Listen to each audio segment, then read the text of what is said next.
Bem-vindos, pessoal, à nossa quinta e última aula sobre agrotóxicos e haletos orgânicos. Na última aula não conseguimos terminar o assunto sobre os malefícios, do DDT, que foi descoberto ao longo do tempo, ao longo da história. E nós vamos terminar então hoje e dar continuidade à nossa sequência. Bom, então, um dos malefícios do DDT descobertos foi os riscos aos animais. Bom, alguns a gente já sabe, que, por exemplo, o DDT é um inseticida. Então, ele foi feito para acabar com as pragas de insetos, que disseminam tanto doenças como também acabam com as plantações. Porém, não se sabia tão bem qual a forma que ele fazia, essa função, e foi descoberto então algumas questões a mais sobre essa funcionalidade do DDT. Então nós temos aqui, que com a contaminação da atmosfera, dos solos e ambientes aquáticos, que nós vimos anteriormente, que ele evapora, condensa, evapora novamente, é levado pelo vento, e assim ele vai se passando e se depositando pelo globo, Então, ele pode se apresentar na atmosfera, nos solos, ambientes aquáticos, Então, a gente tem aqui, continuando o texto, trazem efeitos a outros animais além do que foram desenvolvidos para atingir, ou seja, além dos insetos. Bom, então, vamos ver então aqui como que eles funcionam nos insetos. A gente tem então, a nossa plantação, e nessa plantação pode ter alguns insetos, como uma joaninha, uma borboleta e também gafanhotos, certo? E aí, a ideia é que o pesticida ele seja seletivo. O que isso quer dizer? Que ele atinja apenas o inseto desejável, que é, no caso aqui, o gafanhoto, O gafanhoto é aquele inseto que vem e vai comer todas as folhas e vai acabar com a plantação. E eu, como agricultor, não quero que isso aconteça. Eu quero acabar com os gafanhotos. As joaninhas e borboletas não me fazem mal, não tem problema. Então, eu gostaria que eu tivesse um pesticida, um inseticida, então, seletivo, que acabasse apenas com o gafanhoto. Porém, foi descoberto, com o passar do tempo, que as joaninhas e borboletas estavam sumindo também. E aí foi descoberto então que a ação, do inseticida DDT é não seletiva. Ou seja, ele acaba matando todos os outros tipos de insetos também. E isso não é legal, Então, esse é um dos motivos, de ocorrer desequilíbrios biológicos, porque a gente tem então, a aniquilação, não só dos gafanhotos, mas também de joaninhas e borboletas que fazem parte, que têm funções e contribuem para toda a questão biológica, dos seres vivos. Outra questão também que foi analisada, além do inseticida ser não seletivo, é que, por exemplo, a população de insetos ela começa então a desaparecer, como foi falado antes. E tem então a proliferação de pragas mais resistentes, ou seja, aqueles que o DDT consegue atingir e aniquilar, eles somem da região e, dependendo do quanto foi usado, eles podem sumir da face da terra. E aí a gente tem então a proliferação das pragas que foram resistentes ao DDT, ao uso do DDT. Então a gente tem essa proliferação e isso ocorre esse desequilíbrio biológico muito grande, né?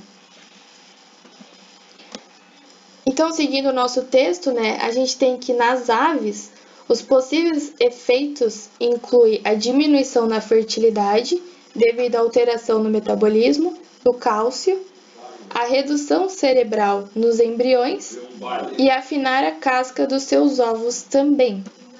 Então, a gente tem, né, aqui alguns exemplos, né, alguns pássaros que eles podem, então, através da cadeia alimentar, né, consumir também o DDT, né, através ali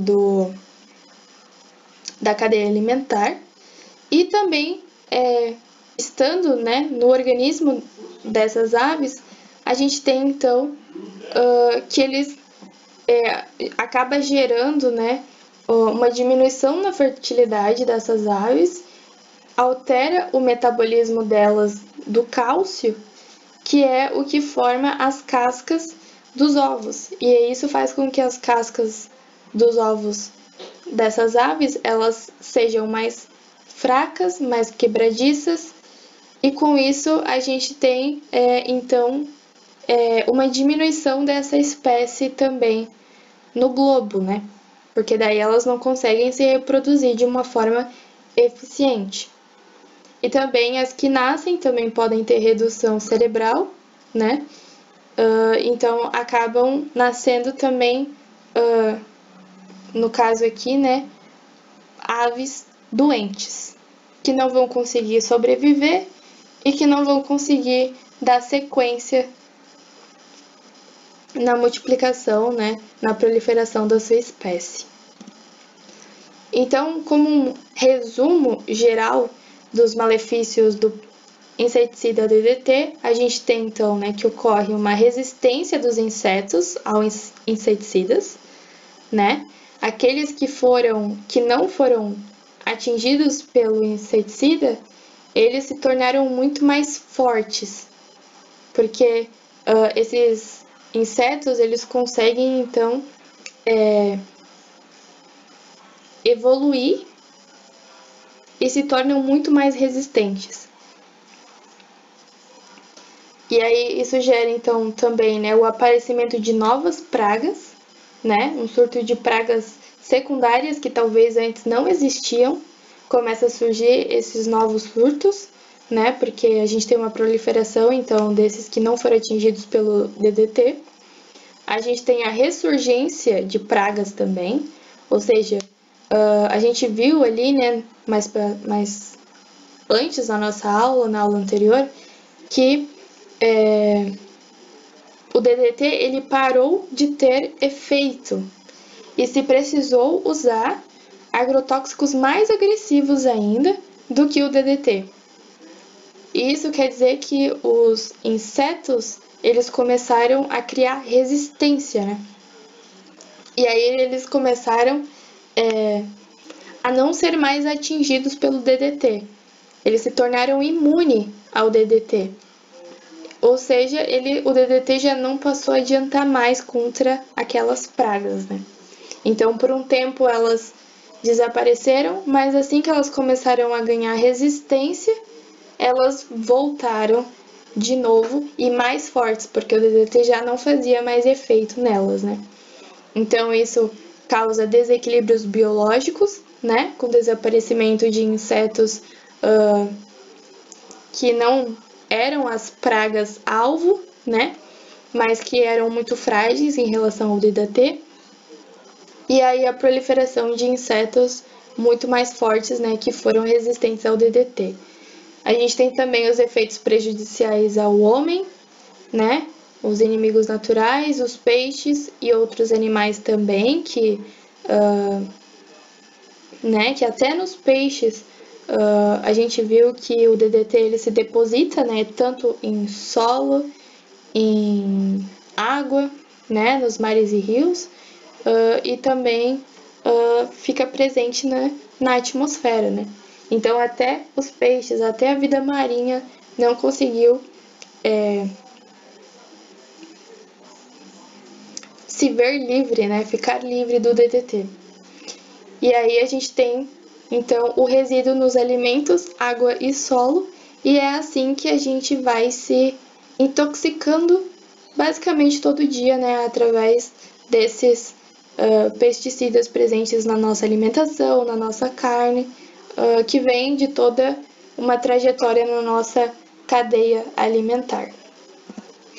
Bom, então vamos ler o texto específico da aula de hoje. Portanto, o DDT é um assunto de grande controvérsia, pois trouxe a erradicação da malária, tem grande potencial no combate a outros vetores de doenças e também, em um primeiro momento, teve grande eficiência no controle de pragas na agricultura. Porém, perde a sua eficiência com o tempo e seu longo período para se deteriorar faz com que possa ser dissipado pelo globo através do ar e sedimentar-se nos solos e oceanos, intoxicando os seres vivos.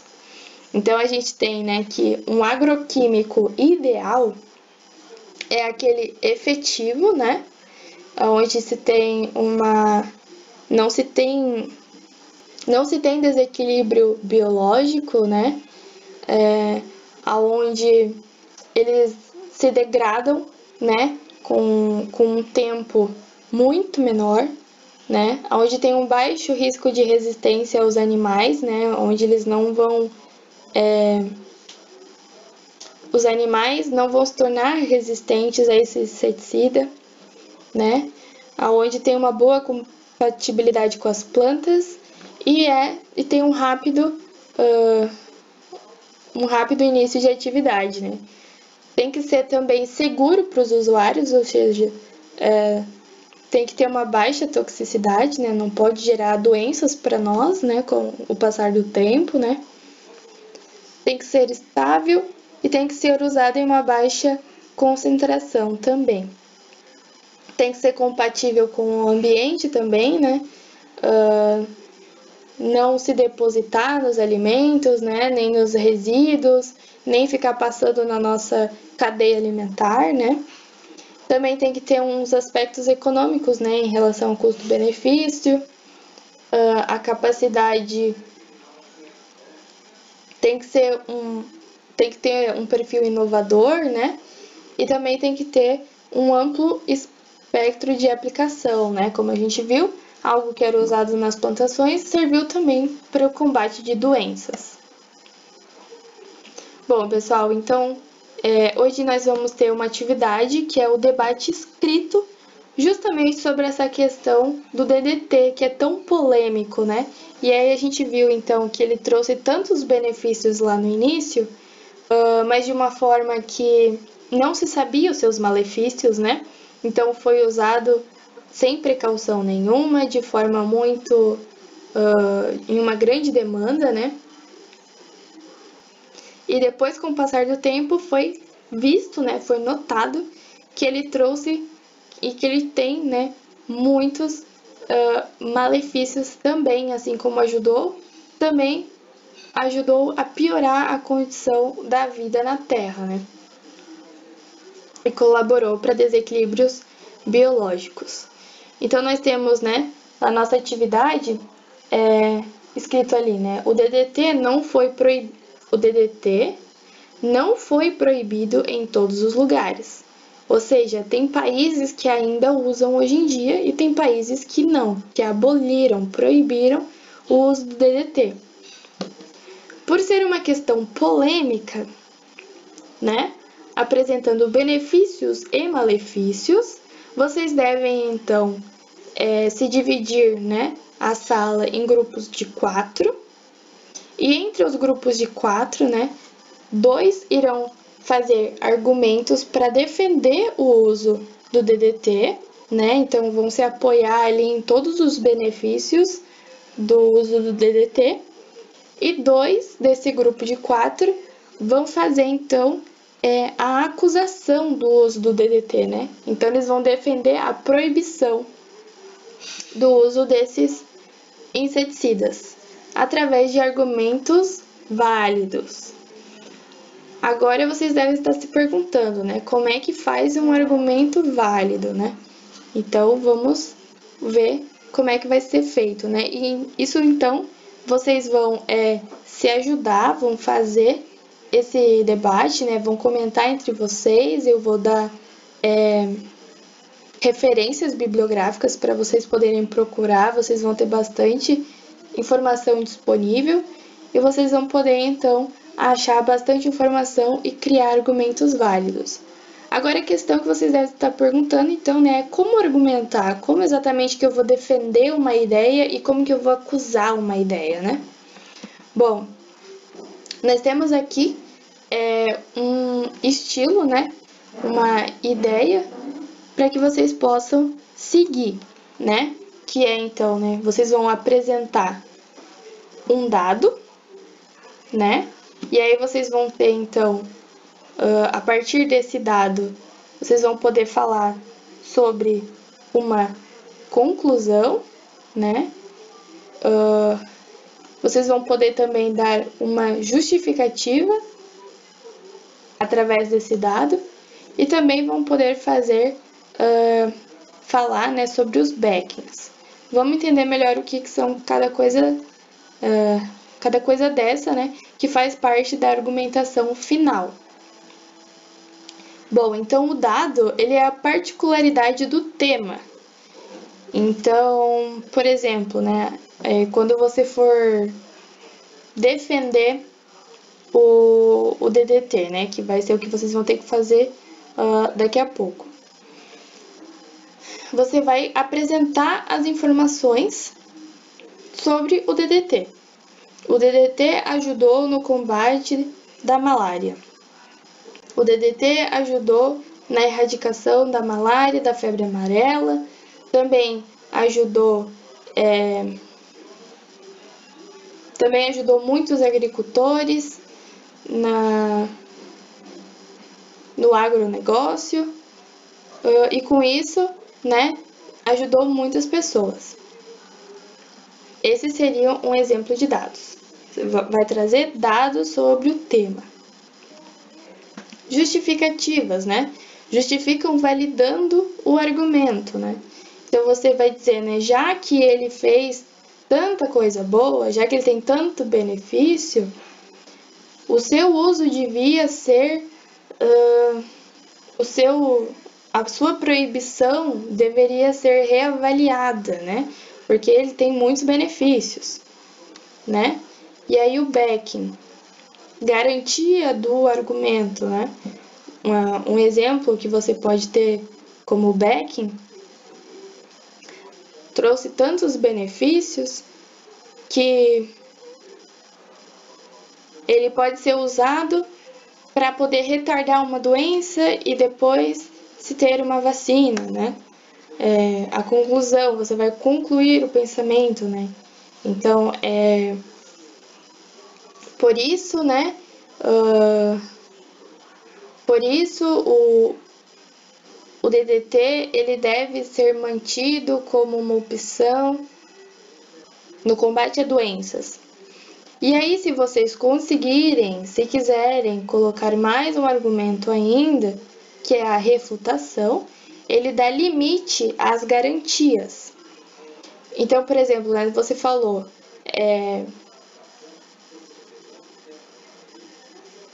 o DDT deve ser usado sim no combate a doenças, ali na conclusão, né? Aí você vai dar um limite a esse seu argumento, né?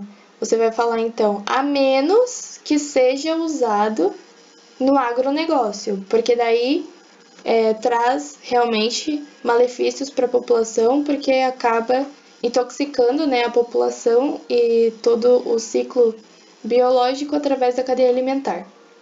Essa foi uma refutação. Então, pessoal, vocês vão ter que trabalhar através desse meu exemplo, né? Tanto para poder justificar, tanto para poder defender, quanto para poder acusar essa questão.